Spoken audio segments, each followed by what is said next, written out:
മണ്ണാർക്കാട് വെള്ളാരംകുന്നിൽ തീപിടുത്തം. വെള്ളാരംകുന്നിലെ മീൻ മാർക്കറ്റിലാണ് തീപിടുത്തമുണ്ടായത്. നിഖിൽ പ്രമേഷ് ചേരുന്നു വിശദാംശങ്ങളുമായി. നിഖിൽ, വലിയ തീപിടുത്തമെന്ന് ആ ദൃശ്യങ്ങൾ കാണുമ്പോൾ നമുക്ക് മനസ്സിലാകുന്നുണ്ട്. എന്താണ് സംഭവിച്ചത്? വലിയ തീപിടുത്തം തന്നെയാണ് മണ്ണാർക്കാട് തെങ്കര പഴയ മീൻ മാർക്കറ്റിൽ ഉണ്ടായത്. ഈ തീപിടുത്തത്തിന്റെ കാരണം നിലവിൽ വ്യക്തമല്ല.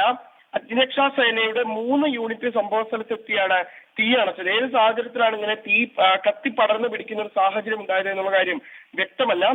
എന്തായാലും തീ നിലവിൽ നിയന്ത്രണ വിധേയമാക്കാൻ കഴിഞ്ഞിട്ടുണ്ട്.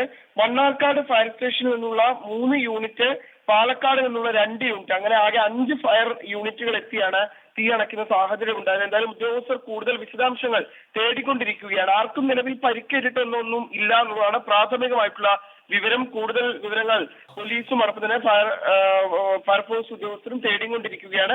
നിലവിൽ ആർക്കും പരിക്കേറ്റിട്ടില്ല എന്നുള്ളതാണ് മനസ്സിലാക്കപ്പെടുന്നത്. പക്ഷെ നാശനഷ്ടങ്ങൾ ഉണ്ടായിട്ടുണ്ടാകും. ഏത് തരത്തിലാണ്, എത്രത്തോളം ഉണ്ട് എന്നതടക്കമുള്ള കാര്യങ്ങളിൽ ഇനി വ്യക്തത കൈവരേണ്ടതുണ്ട്. എന്തായാലും തീ ഇപ്പോൾ പൂർണ്ണമായി നിയന്ത്രണ വിധേയമാക്കിയിരിക്കുന്നു എന്നുള്ളതാണ് ആശ്വാസകരമായിട്ടുള്ള കാര്യം. ഗൂഗിൾ. ശരി നിഖിൽ, പാലക്കാട് മണ്ണാർക്കാട് വെള്ളാരംകുന്നിലെ മത്സ്യ മാർക്കറ്റിലാണ് തീപിടുത്തമുണ്ടായത്. തീ അണയ്ക്കാനുള്ള ശ്രമങ്ങൾ ഫയർഫോഴ്സിന്റെ നേതൃത്വത്തിൽ നടക്കുന്നത്. നിഖിൽ പ്രമേഷാണ് വിവരങ്ങൾ പങ്കുവച്ചത്.